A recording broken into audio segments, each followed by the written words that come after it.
विद्यार्थियों, good morning. कैसे हैं आप सब? आपके अपने यूट्यूब चैनल शिवा क्लासेस में एक बार फिर से स्वागत है। विद्यार्थियों, आज हम पढ़ने वाले हैं घातांक नियम। तो घातांक नियम में विद्यार्थियों घातांक क्या होता है पहले तो हम ये समझ लें। तो विद्यार्थियों, जब हम किसी गुणनफल को जैसे हमने लिख लिया 10 गुणे 10, हमने लिख लिया 2 गुणे 2 गुणे 2, कुछ इस प्रकार से जब हम संख्याओं को गुणनफल के रूप में लिखते हैं तो इसको संक्षिप्त रूप में व्यक्त करने के लिए हम घातांक नियम का प्रयोग करते हैं, उसके घातांकी रूप में प्रदर्शित करते हैं। तो हम इसको किस प्रकार से लिख सकते हैं विद्यार्थियों, इसके घातांकी रूप में। तो इसका इस गुणनफल का घातांकी रूप क्या होगा? ये 10 कितनी बार है? तो 1 2 3 टाइम है, अर्थात 3 बार है विद्यार्थियों। तो हम इसको इस तरह से लिख करके तीनों में से हमने एक आधार बनाया विद्यार्थियों। कौन है 3 बार? किसका गुणा हुआ है 3 बार? 10 का 3 बार गुणा हुआ है, तो 10 इस प्रकार से लिखेंगे। और ये कितनी बार गुणा हुआ है? तो जितनी बार गुणा हुआ होता है विद्यार्थियों उसे हम घातांक में ले लेते हैं। पढ़ेंगे क्या? 10 की पावर 3, 10 की घाते 3, 10 की घाते 3 पढ़ेंगे। अब यहाँ पे एक प्रश्न बनता है विद्यार्थियों, पहले तो इसको भी लिख लें। 2 गुणे 2 गुणे 2, तो इस प्रकार से यदि हम इसको आधार दें तो ये 10, इसका जो आधार हो जाएगा वो 2, और कितने टाइम इसका गुणा हुआ है? तो 3 टाइम, 3 टाइम। तो ये 3 यहाँ पे हम इसके घातांक में चढ़ा देंगे, घात में चढ़ा देंगे। ओके, तो यहाँ पे हम बात करें कि ये 10 क्या है और ये 2 क्या है। तो जो ये है नीचे है विद्यार्थी, इसको बोलते हैं हम आधार। ये क्या हो जाएगा? आधार। इंग्लिश में इसे क्या कहेंगे? बेस। और ये जो ऊपर दिख रहा है विद्यार्थियों, यहाँ पर भी 3 है और यहाँ पर भी 3 है, तो इसको बोलेंगे क्या? घातांक। क्या बोलेंगे? घातांक। Okay, exponents, exponents. ठीक है, ये आपको समझना है, इसे आप एक्स समझेंगे। तो यहाँ पे हम क्या देख रहे हैं, ये जो नीचे है विद्यार्थियों ये क्या होगा? आधार होगा।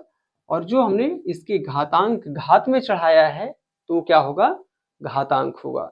तो हमने क्या देखा? लंबे लंबे गुणनफलों को संक्षिप्त रूप में प्रदर्शित करना ही क्या कहलाता है? उस संख्या का घातांकी रूप कहलाता है। ठीक है, अब जब हम घातांकी रूप समझ चुके हैं विद्यार्थियों, तो अब हम पढ़ने वाले हैं घातांक नियम कि ये कैसे आया। यहाँ पे ये 10 की पावर 3 क्यों हो गया? ये 2 की पावर 3 क्यों हो गया? ठीक है, तो इन चीजों को हम पहले नियम को समझ लें यहाँ पर। तो हमारा ये जो आया है 2 की घाते 3, 10 की घाते 3, ये इजिली आपको समझ में आ जाएगा। चलिए हम यहाँ पर पहला ही नियम लिखते हैं विद्यार्थियों। यदि यहाँ पे a की पावर m ले लें और a की पावर n ले लें, पहला नियम घातांक नियम में लेते हैं। पहले तो ये a क्या है और ये m और n क्या है, इनके बारे में हमें समझना होगा। तो ये क्या है विद्यार्थियों? a। यहाँ पर आपको लिखना होगा जो a है वो क्या है? ये पूर्णांक है। क्या है? पूर्णांक। पूर्णांक तो आप जानते हैं, ठीक है, 2 तरह की होती हैं। और जो m और n है, यहाँ पर जो m और n हमने दिखा रखा है विद्यार्थियों, ये होती हैं क्या? पूर्ण संख्या। क्या होती हैं? पूर्ण संख्या। तो ये चीज आपको पहले समझ लेना चाहिए। ठीक है, यहाँ पर a क्या हो गया? पूर्णांक हो गया, पूर्णांक संख्या है। और m और n क्या है? ये पूर्ण संख्या है। हाँ, लेकिन एक चीज और, ये a जो है ये शून्येतर पूर्णांक संख्या है। शून्येतर पूर्णांक का मतलब तो आप जान गए ना? चलिए, नहीं जानते हैं मैं बता देता हूं, और जानते हैं तो धन्यवाद।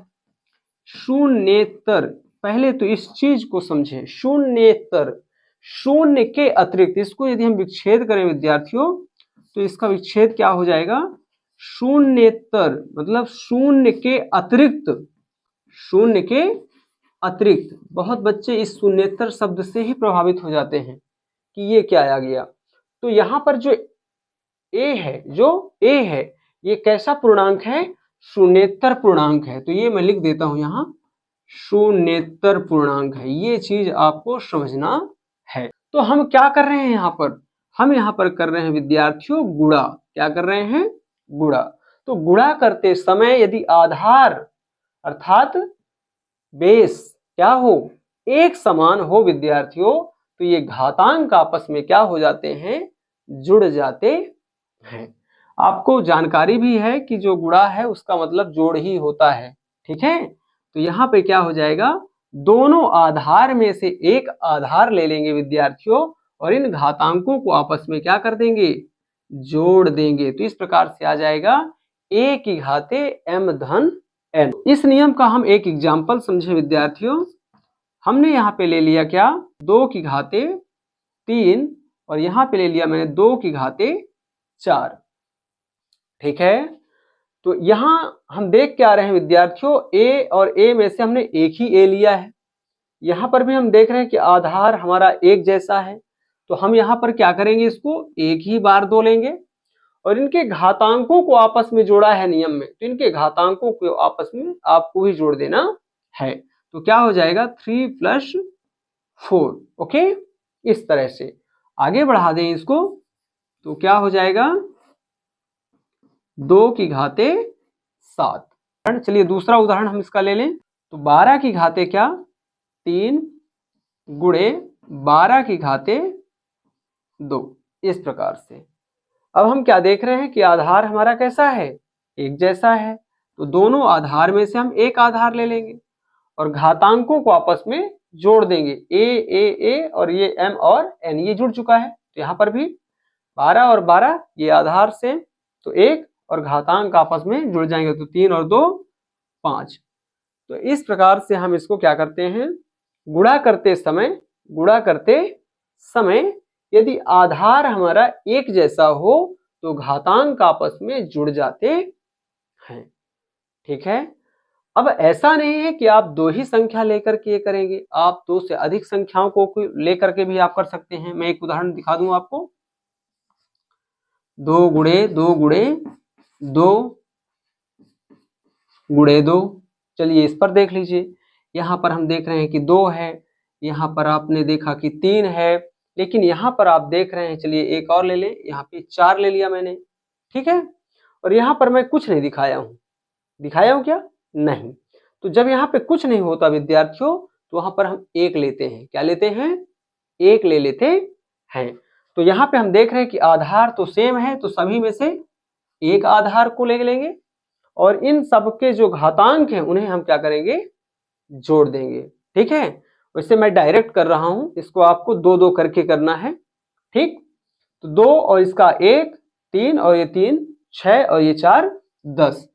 तो ये इतना बड़ा जो गुणनफल है विद्यार्थियों, उसको हमने एक छोटे से रूप में दिखा दिया, ठीक है। तो इस प्रकार से आपको समझना है कि आधार समान होने की दशा में गुणा करते समय, आधार समान होने की दशा में गुणा करते समय घातांक आपस में जुड़ जाते हैं। यदि किसी संख्या के घातांक में कुछ नहीं दिख रहा हो तो वहां पर आपको 1 लेना है, ठीक है। क्यों लेना है, ये भी आपका प्रश्न हो सकता है। तो क्यों लेना है, चूंकि ये अपने आप में केवल एक गुणनखंड है, ठीक है। कितना गुणनखंड है ये अपने आप में, केवल एक गुणनखंड है विद्यार्थियों, इसलिए हम यहाँ पे घातांक 1 लेते हैं।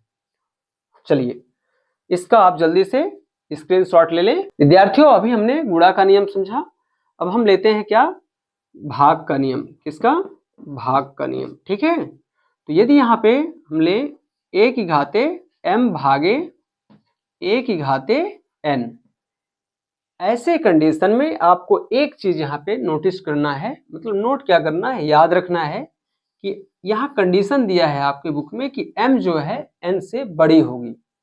m क्या है, n से बड़ी होगी, ये आपको याद रखना है, ठीक है। तब हम ये नियम लगाएंगे तो क्या हो जाएगा, आधार समान होने पर भाग करते समय घातांक आपस में घट जाते हैं, ठीक है। वैसे भी आपको पता है कि भाग का मतलब क्या, घटाना ही तो होता है। तो यहाँ पर हो जाएगा क्या, a की घाते m ऋण n। तो हम यहाँ पर कुछ उदाहरण भी ले लें, जैसे कि हमने ले लिया 2 की पावर 3 और भागे में क्या 2 की घाते कितना 1 ले लें क्या, चलिए 1 ले लेते हैं छोटा सा इस तरह से। तो क्या हो जाएगा, यहाँ दोनों आधार सेम है तो एक आधार ले लें और घातांक आपस में घट जाएंगे तो 3 - 1 कर दें। ठीक है, तो क्या आ जाएगा हमारा 2 की पावर 2। अब इसका मतलब तो आप समझ ही गए होंगे, 2 का 2 बार गुणा तो आंसर कितना आ जाएगा 4। ठीक है, लिख दो इसको 2 गुणे 2 बराबर 4। इस प्रकार से इसको आप कर सकते हैं। एग्जाम्पल से मैं आपको दिखा दूं, जैसे यहाँ पे 4 की घाते कितना ले लिया, मान लीजिए मैंने 3 ले लिया। ठीक है, भागे 4 की घाते मैंने 2 ले लिया। इस प्रकार से तो घातांक आपस में घटेंगे तो दोनों 4 में से एक 4 और ये हो जाएगा 3 - 2। ओके, आधार दोनों एक जैसा दिख रहा है तो एक आधार आएगा, क्योंकि हमारे नियम में भी देख रहे हैं ए दोनों तरफ एक जैसा है तो ये 1 है और घातांक आपस में घट गया है तो घातांक आपस में घटा दें। m3 और 2 n के बराबर मान लेते हैं तो यहाँ 3 - 2 बराबर क्या 4 की पावर ये 1 आ जाएगा। अब 4 की घाते 1 का मतलब तो आपको मालूम है कितना होगा, 4 ही तो होगा। चलिए, भाग का नियम भी आपने सीख लिया। अब हम समझते हैं विद्यार्थियों इसका अगला नियम क्या है। यदि कुछ इस तरह से दिया हो विद्यार्थियों a की घाते m की होल पावर n, तो क्या होगा यहाँ पे, बहुत इजी है विद्यार्थियों, इन घातांकों का आपस में गुणा हो जाएगा और ये जो कोष्टक दिया है ये सरल हो जाएगा, अर्थात यहाँ से हट जाएगा। ऐसा आपको समझना है, ये हो जाएगा m × n।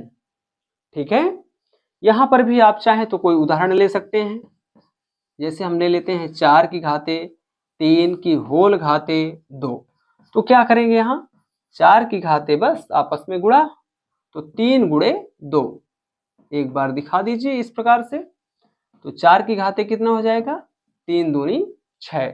अब 4 का आपको 6 बार क्या कर लेना है, लिख करके गुणा कर देना है। ओके, और कोई उदाहरण लेना है इस सवाल इस नियम पर तो ले सकते हैं। 2 की घाते कितना 5 ले लें क्या, चलिए ले लिया हमने, तो क्या हो जाएगा 2 की घाते 2 और 5 का गुणा तो ये हो जाएगा 2 गुणे 5 तो कितना 2 की घाते 2 पंचे 10। तो कुछ इस प्रकार से आपको समझना। चलते हैं विद्यार्थियों हम चौथे नियम की ओर। a की घाते m गुणे b की घाते m, अर्थात आधार अलग हो गया हो। अब हम क्या देख रहे हैं, आधार अलग है, घातांक एक जैसा है और हम क्या कर रहे हैं, गुणा कर रहे हैं। तो ऐसी स्थिति में क्या हो जाता है, दोनों आधार का आपस में गुणा हो जाता है। ठीक है, तो यहाँ पे क्या हो जाएगा a गुणे b और ये होल घाते m। आधार अलग अलग होने पर और घातांक एक जैसे होने पर गुणा करते समय यहाँ पे दोनों आधार का आपस में गुणा और होल घात m लगा देते हैं। ठीक है, यहाँ पर भी हम चाहें तो कोई एग्जाम्पल ले सकते हैं विद्यार्थियों। 2 की घाते 4 गुणे 3 की घाते 4, इस प्रकार से। तो क्या हो जाएगा, आधार अलग है तो आधार का आपस में गुणा इस प्रकार से और दोनों घातांक में से एक घातांक। ठीक है, और आगे इसको बढ़ाएं तो ये 2 3 6 और होल घाते 4, इस तरह से ये आ जाएगा। तो ये हमारा हो जाएगा कौन सा नियम, चौथा नियम है विद्यार्थियों। अब हम ले रहे हैं इसका 5वां नियम। यदि कुछ इस तरह से दिया हो a की घाते m भागे b की घाते m, यदि ये दिया हो आधार अलग है घातांक सेम है, कर क्या रहे हैं भाग, तो क्या हो जाएगा, तो इसका हम कुछ इस प्रकार से इसको हम रूपांतरित कर देंगे इस नियम के अकॉर्डिंग, a बटा b की होल घाते m। ओके, और इस तरह से करके इसको हम हल कर लेंगे विद्यार्थियों। इसका 6 नंबर का नियम, a की घाते 0, घातांक मैंने कहा था पूर्ण संख्या होगी तो घातांक 0 आ गया आपके सामने और आधार क्या होगा, कोई भी पूर्णांक संख्या होगा। ठीक है, और कैसा पूर्णांक? शून्येतर पूर्णांक, मतलब शून्य के अतिरिक्त, शून्य नहीं हो सकता, शून्य के अलावा होगा आधार, ये चीज आपको। तो इसकी जो वैल्यू होती है विद्यार्थियों, वो क्या होती है?